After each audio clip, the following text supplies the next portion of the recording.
It's really popular to try to guess when the Lord's going to return.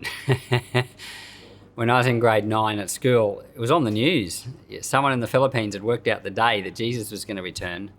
And my friends at school, some of them were Catholics, they were panicking, I was chilled. I wasn't worried at all because I knew something. We're talking end of the world in Matthew chapter 24. A lot of questions. We're going to cover them all in just a minute, but let's read.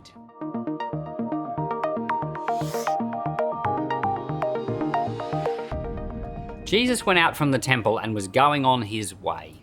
His disciples came to him to show him the buildings of the temple. He answered them, "You see all of these things, don't you? Most certainly I tell you, there will not be left here one stone on another, they that will not be thrown down." As he sat on the Mount of Olives, his disciples came to him privately, saying, "Tell us, when will these things be? What is the sign of your coming and the end of the age?" Jesus answered them, "Be careful that no one leads you astray, for many will come in my name, saying, 'I am the Christ,' and will lead many astray. You will hear of wars and rumors of wars. See that you aren't troubled, for all of this must happen, but the end is not yet. For nation will rise against nation, kingdom against kingdom, and there will be famines, plagues, and earthquakes in various places. But all these things are the beginning of birth pains. Then they will deliver you up to oppression and will kill you. You will be hated by all nations for my name's sake. Then many will stumble and will deliver up one another and will hate one another. Many false prophets will arise and will lead many astray. Because iniquity will be multiplied, the love of many will grow cold. But he who endures to the end will be saved. This good news of the kingdom will be preached in the whole world for a testimony to all the nations, and then the end will come.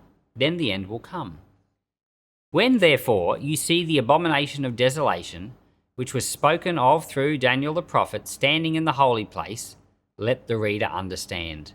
Let those who are in Judea flee to the mountains. Let him who is on the housetop not go down and take things that in his house. Let him who is in the field not return back to get his clothes. But woe to those who are with child and to nursing mothers in those days. Pray that your flight will not be in the winter, nor on a Sabbath.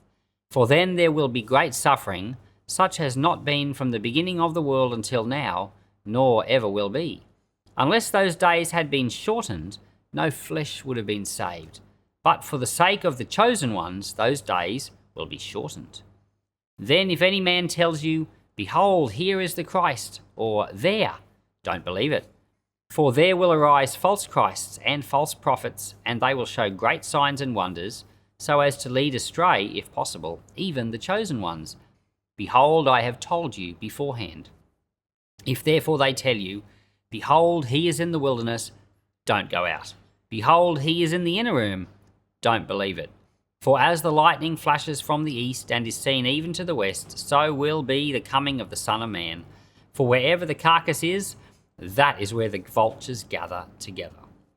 But immediately after the suffering of those days, the sun will be darkened, the moon will not give its light, the stars will fall from the sky, and the powers of the heavens will be shaken. And then the sign of the Son of Man will appear in the sky. Then all the tribes of the earth will mourn, and they will see the Son of Man coming on the clouds of the sky with power and great glory. He will send out his angels with a great sound of a trumpet, and they will gather together his chosen ones from the four winds, from one end of the sky to the other. Now, from the fig tree, learn this parable. When the branch has now become tender and produces its leaves, you know that the summer is near. Even so, when you see all these things, know that he is near, even at the door. Most certainly I tell you, this generation will not pass away until all these things are accomplished. Heaven and earth will pass away, but my words will not pass away. But no one knows of that day or hour, not even the angels of heaven, but my Father only. As the days of Noah were, so will the coming of the Son of Man be. For as in those days which were before the flood, they were eating and drinking, marrying and giving in marriage until the day that Noah entered into the ship. And they didn't know until the flood came and took them all away, so will the coming of the Son of Man be. Then 2 men will be in the field, one will be taken and one will be left. 2 women will be grinding at the mill, one will be taken and one will be left. Watch therefore, for you don't know in what hour your Lord comes. But know this, that if the master of the house had known in what watch of the night the thief was coming, he would have watched and would not have allowed his house to be broken into. Therefore also be ready, for in an hour that you don't expect, the Son of Man will come. Who then is the faithful and wise servant, whom his Lord has set over his household, to give them food in due season? Blessed is that servant whom his Lord finds doing so when he comes. Most certainly I tell you that he will set him over all that he has. But if that evil servant should say in his heart, My Lord is delaying in his coming, and begins to beat his fellow servants and eat and drink with the drunkards, the Lord of that servant will come in a day when he doesn't expect it, and in an hour when he doesn't know it, and will cut him in pieces and appoint his portion with the hypocrites. That is where the weeping and the grinding of teeth will be. There's so much in this chapter. I'm not going to cover it all, but I'm going to talk about a bunch of it as best as I can succinctly. Jesus has just been getting cranky at the Pharisees, that was chapter 23, telling them that Jerusalem, he said, Oh, Jerusalem, how I long to gather you, but you wouldn't be willing, and all the blood of righteous, Abel to Zechariah, it's all going to come on, and he said, this generation. And so it's in this same kind of, it's the same day or the same moment that Jesus then goes on to say everything that's happened right here in Matthew 24. So they're walking away. As they go out, the temple is right there. It looks magnificent. Now, I remember when my father preached on these things, we've got some great messages on our YouTube channel on end times. We have Matthew 24, and there's a whole video on this called Jesus Answers 2 Questions. You can go find that. And I remember my father saying Jerusalem was the most magnificent building in the whole of the world. And I remember thinking at the time, that's, it's probably something he's read somewhere, but probably an exaggeration. No, it was not an exaggeration. Herod the Great, Herod was the second Herod. Herod Antipater was the first Herod. Herod the Great was the second. He, though, built this temple. He took the temple and made it grand. There are many people who think he worked on the temple and its surroundings for like 42 years. How many buildings do you know that have had 42 years of work on them? Not very many. Buildings that have had years of construction like that are grand. And in fact, this building was so grand that when the Roman Emperor Titus came to destroy Jerusalem, he said, we're not to destroy the temple, we're going to save it. And it ended up that even though Titus wanted to save the temple, a fire broke out into the temple and melted all the gold. Everything was covered in gold. Like, this is a giant gold structure. Everything melted, the gold melted and ran down into the cracks, and the Roman soldiers couldn't contain themselves but pulled the stones apart to get the gold. And what Jesus said, he said, not one stone will be left upon another. It's exactly what happened. Even though Titus wanted to save this building, which was incredibly grand, it ended up being that not one stone was left upon another. And so they destroyed the grandest building in the world. But as I explained in the last chapter, there was Jesus originally called it my Father's house. He went into the temple and drove them out and said, how dare you make my Father's house? It's supposed to be a house of prayer. But in the end of chapter 23, he says, your house is left to you desolate. There's been a change. It's not God's house anymore, and it's going to be destroyed. So he says to the disciples, it's going to be destroyed. Not one stone's going to be left on another. They say to him, they're standing on the Mount of Olives at this point. They say, when will this happen? And so there's one question right there. When will this happen? When will this temple be torn down and all the stones be not left on another? And the second question is, what's the sign of your coming and the end of the age? That could be a second and a third question, depending on how you understand it. So what's the sign of your coming? That could be a second question. And what's the sign of the end of the age? That could be a third question. So there could be 3 questions there. Or what's the sign of your coming and the end of the age? It's really a matter of how you understand it. And these distinctions are actually important because there's a difference between the end of the age and the end of the world. A lot of Christians think that this chapter is about the end of the world, but the actual question asked Jesus is, when will this happen? Jerusalem clearly was not destroyed at the end of the world, so a lot of the things that Jesus says is not about the end of the world. But even the next question, what's the sign of your coming? That could be an end of the world thing. And of the end of the age, that's not an end of the world thing. The end of the age is the end of the old covenant. There were two ages in Jewish thinking, the age before the Messiah and the age of the Messiah. Jesus comes and he brings an end to the age of before the Messiah, and he starts the age of the Messiah and the Messiah's kingdom. Jesus is that Messiah, and Jesus is the King, and we are now in his kingdom. So we're now in the age, what's called the latter days. There's these two periods, former days and latter days. The disciples ask him, what will be the sign of your coming and the end of the age? The end of that period when there's no Messiah, and the start of that period when there's going to be a Messiah. So they're not asking him the same question that you're thinking when you read it. They're asking a kind of a different thing.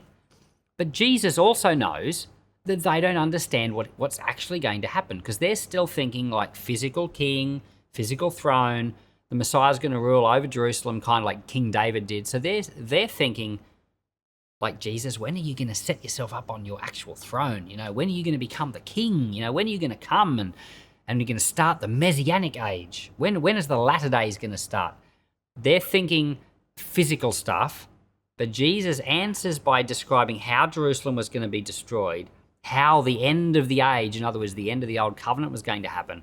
And then he does tell us about his coming, but this is his end of the world coming, and it's the things he says about all these, his answers are really quite clear, but if you confuse his answers with which question he's answering, you'll get the completely wrong information, as lots of people have done. There seems to be, according to a lot of people who understand this well, a change of answer in about verse 35, 36. It's the start of verse 36 that Jesus seems like he's now going to talk about when he's actually going to return, not what we call his second coming, but his second appearing. Jesus comes many times in the course of history. So he comes, for example, to destroy Jerusalem. He says to the Pharisees, I am going to come on the clouds in judgment. Well, that's not the end of the world. That's the end of Jerusalem. So there are many times Jesus comes, but there's only there is one second appearing. That's end of the world.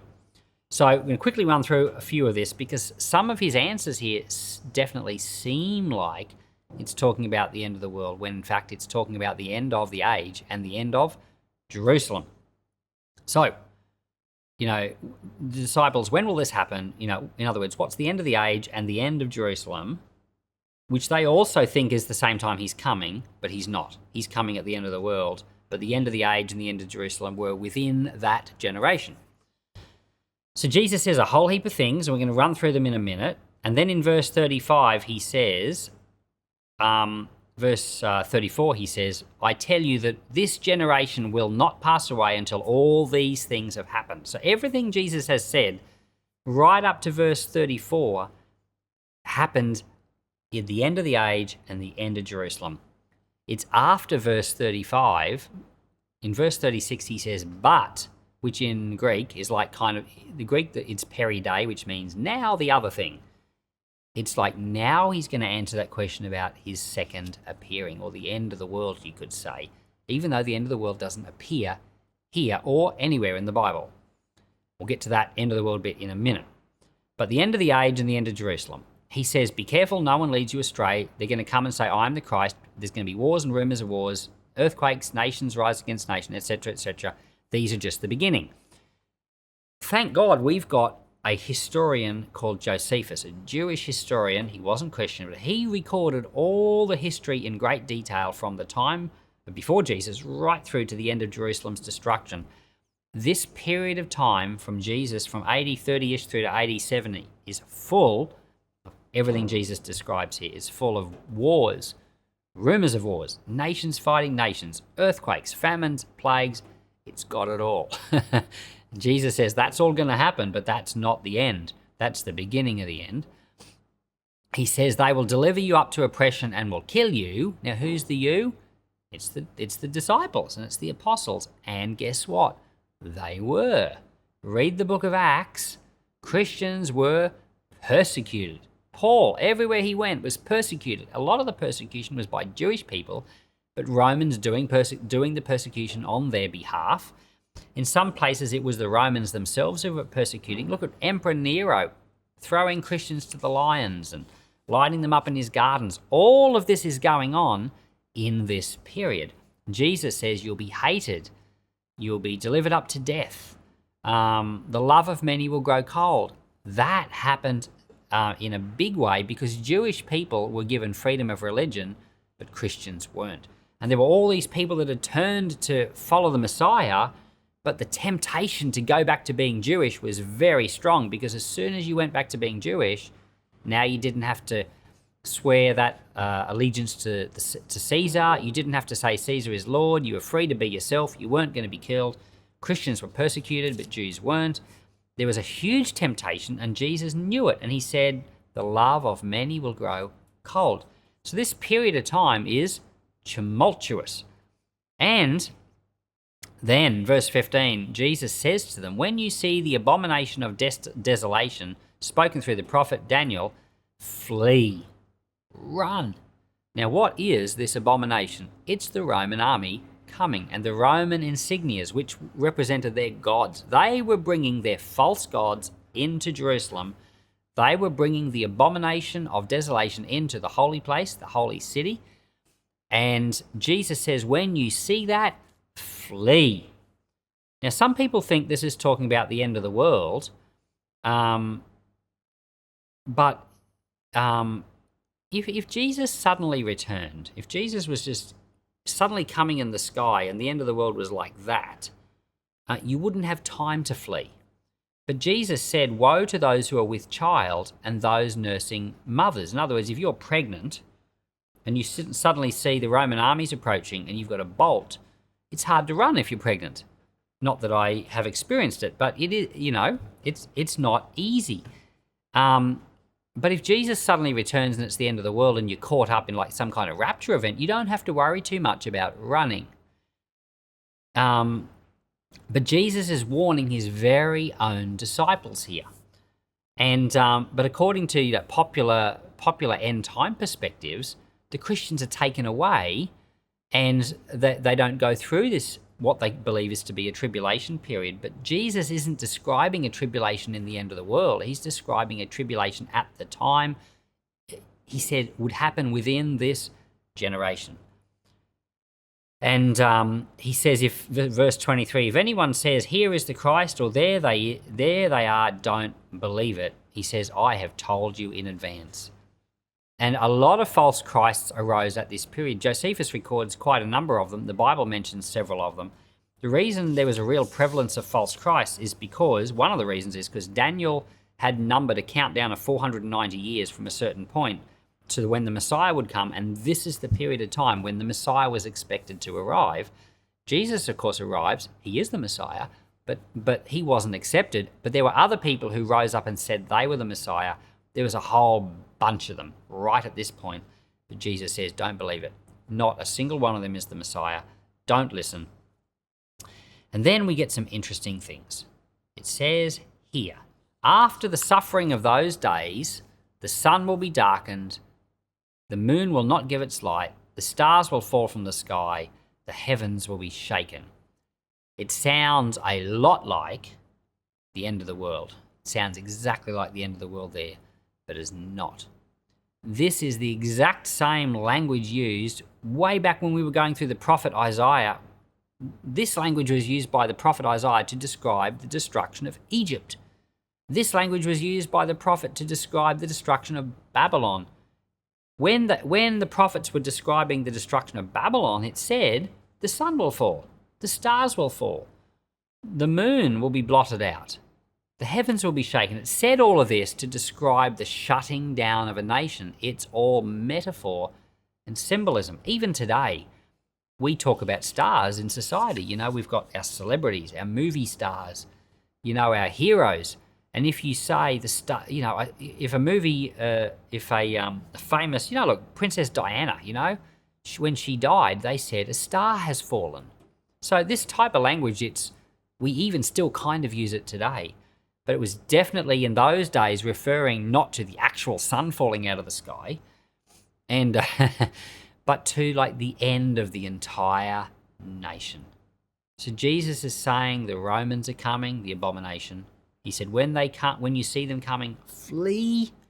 And Christians did. Christians got out of there when they saw that Roman army coming. They left. They fled. And then Jerusalem was shut down as a nation. In fact, the Roman army salted it down. They salted the city down. They put salt all over it so nothing would grow. I mean, people didn't live there for a whole heap of time. And and then it says in verse 31, another thing that sounds like the end of the world. It says, he will send out his angels with a great sound, and they will gather together his chosen ones from the four winds, from one end of the sky to the other. Sounds very much like the end of the world. Sounds like what some people call the rapture. There's no rapture, by the way, but the moment when Jesus comes back and all the believers are caught up to be with him, that's a kind of a rapture-like event. But that event is the end of the world. It's not a secret return of Jesus to take the believers and then leave a heap of other people and then have another return of the Lord after that. There are not two returns of the Lord. There's one. There's one second appearing, and when Jesus comes to gather the saints, he appears. The Bible says every eye will see him. But the way that people imagine it, like a lot of this popular end time perspective, like with the Left Behind series and that, is that Jesus comes back secretly. Well, no, the Bible says every eye will see him. Jesus isn't coming back secretly to get the Christians and then coming back another time after that. No, it says we'll be caught up into the sky to meet with him. He'll be visibly returning. So you could call that the rapture if you want, but it's not the rapture that you often hear about. It's just simply the return of the Lord.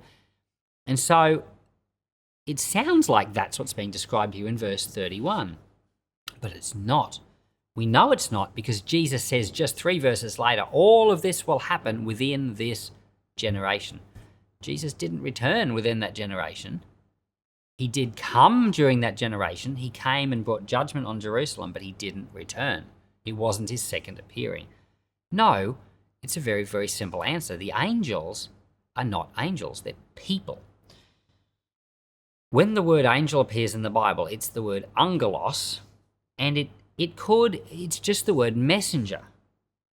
So when a Bible translator is reading the Bible and they see the word messenger, they have to decide, is it a human or is it an angel?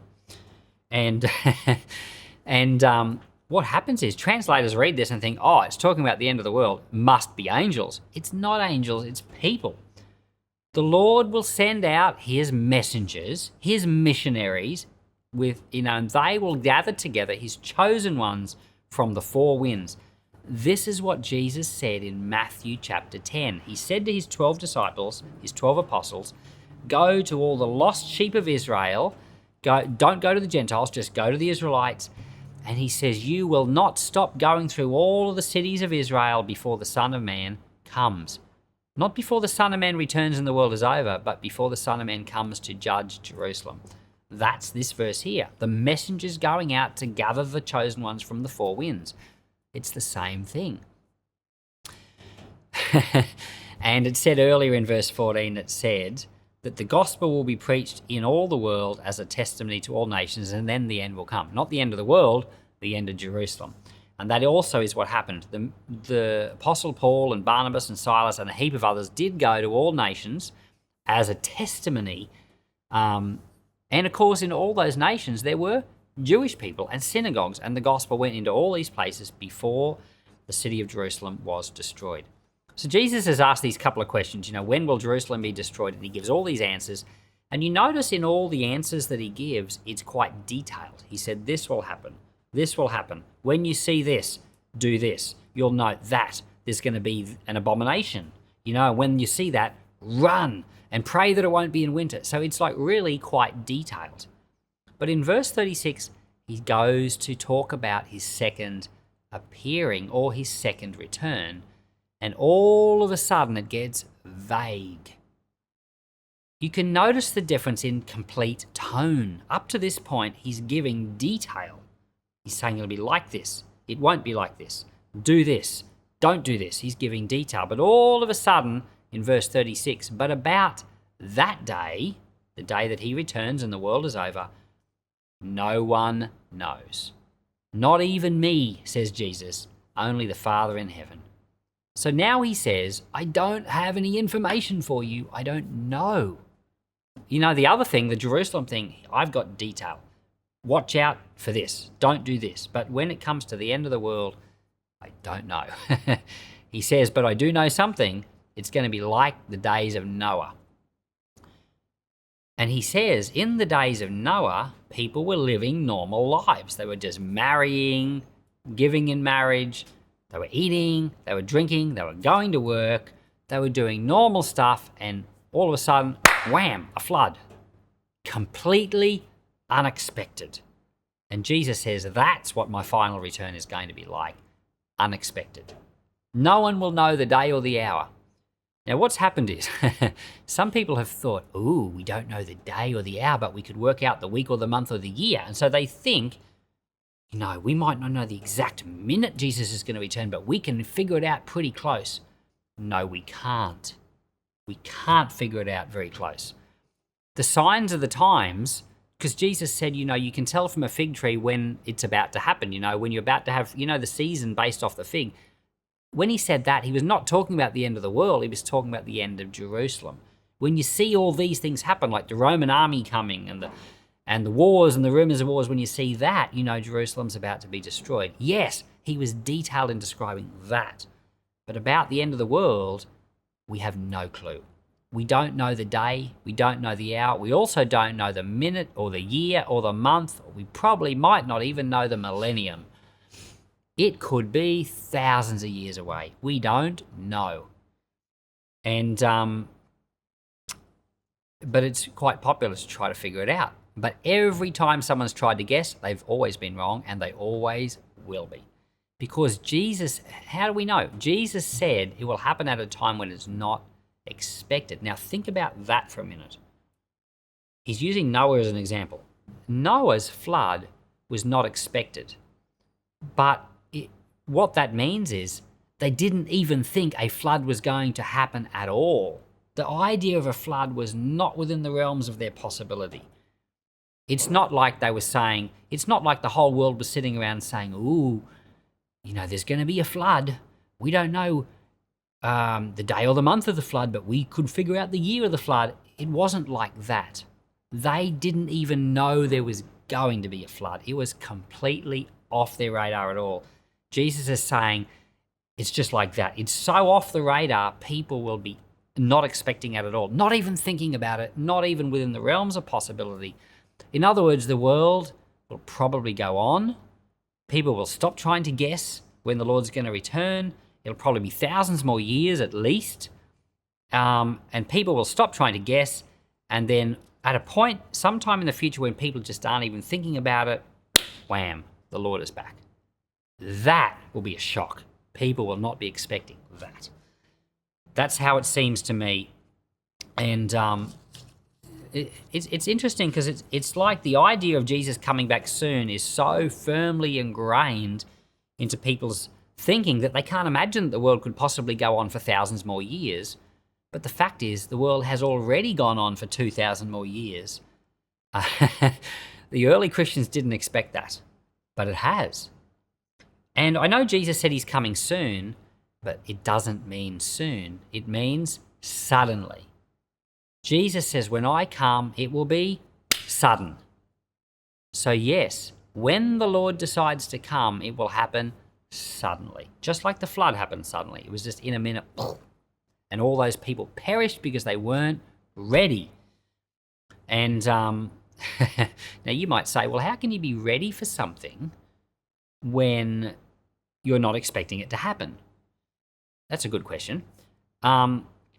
Being ready isn't like sitting waiting for it to happen. That's not being ready. Being ready means you're living the type of life that it's a bit like this. I used to have a boss I used to, before I worked for the church years ago, I worked for a building contractor. I didn't work on site. I did do site work, but I mostly worked in the office. And I remember one day running out of tasks to do. I was only 17. It was my first job. Running out of tasks to do. And there's no one around. You know, my boss isn't there. He's on a building site somewhere. And I just decided to play on the computer.